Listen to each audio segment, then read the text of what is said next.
All right, in this video, we're going to look at entities and symbols real quick. Okay, so we're going to create a new file called 10 underscore, and let's just call this entities.html.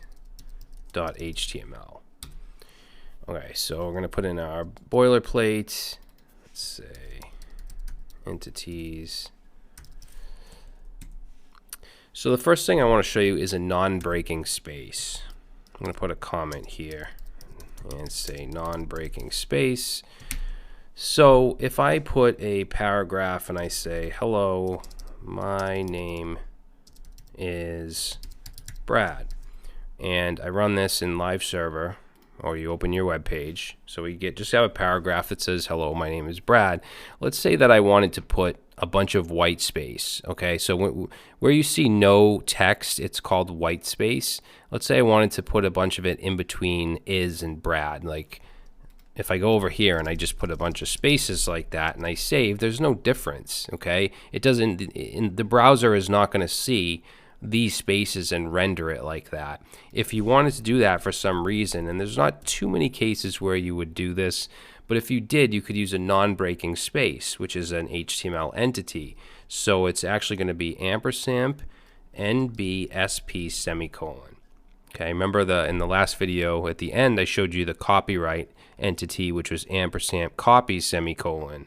And you can look these up on W3 Schools. You can find a list of all the entities, symbols, and stuff like that. But let's go ahead and save this, and you see how it knocked it over a little bit? If I go ahead and grab this again and put another one, let's put a couple of them, and save, it'll keep pushing it over. So if you ever need to push a line over like that, you can use a non-breaking space. So next thing I'm going to show you is how we can use, or how we should use angle brackets. So greater than and less than. Obviously they're used in HTML tags, but what if we wanted to actually put them in the HTML page? Let's say greater than and less than. So put a paragraph and let's just say 5. Maybe this was a page that had some math equations or something. We'll say 5 is greater than 2.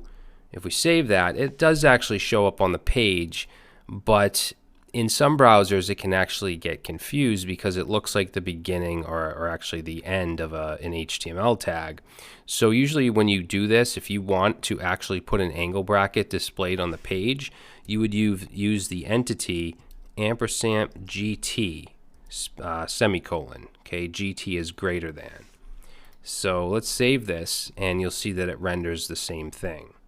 Okay, if we wanted to do a less than, let's actually we'll just copy this down, and let's say, let's do 1 is less than 2. We could use LT. If I save that, you'll see 1 is less than 2.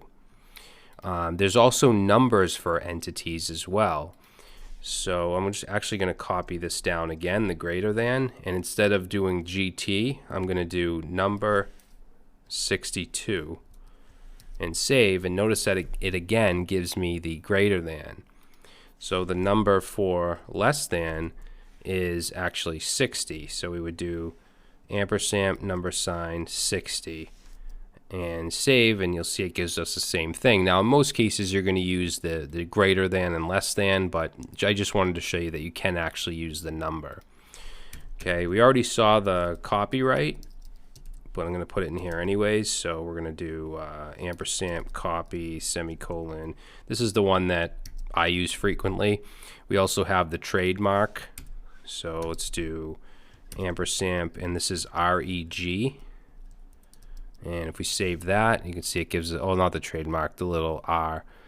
If we want to do like currency stuff, dollar signs, pounds, stuff like that, we can do, let's see, for, well, obviously dollar signs, we can use the actual key, but let's say we want to do cents. We could do ampersand cent, save, and it gives us the little cent sign. Okay, we can also do, if we're working with foreign currencies like pound, oops, can do pound, we can do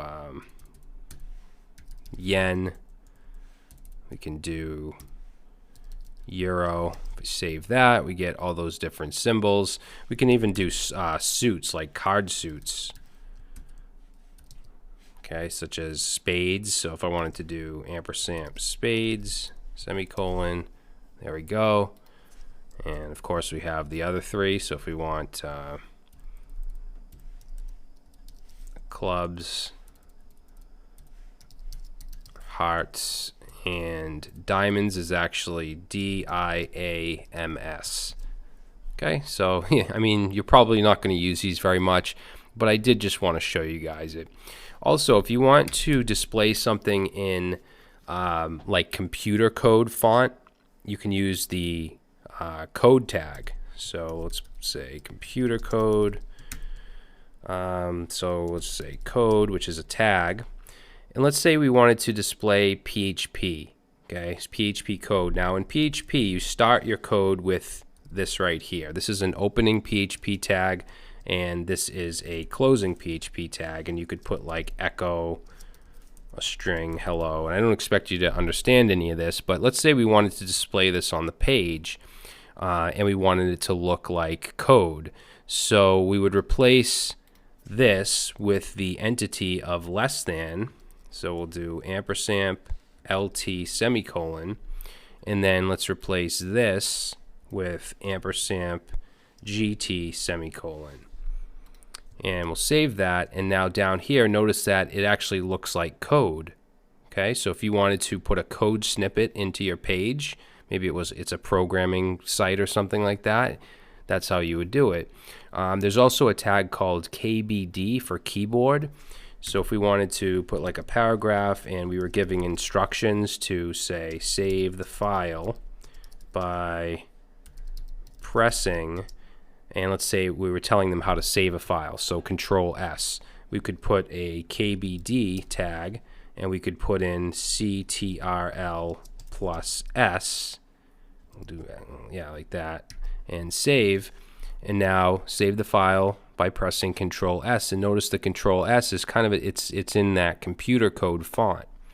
Okay, so it's again not these aren't things that you're going to use all the time, but it's something that is good to know. And again, if you want to look at all of the different entities and symbols available in HTML, you can go to W3 Schools. It's like I said, it's a great reference site. All right, so in the next video, we're going to start to look at HTML5 semantic tags.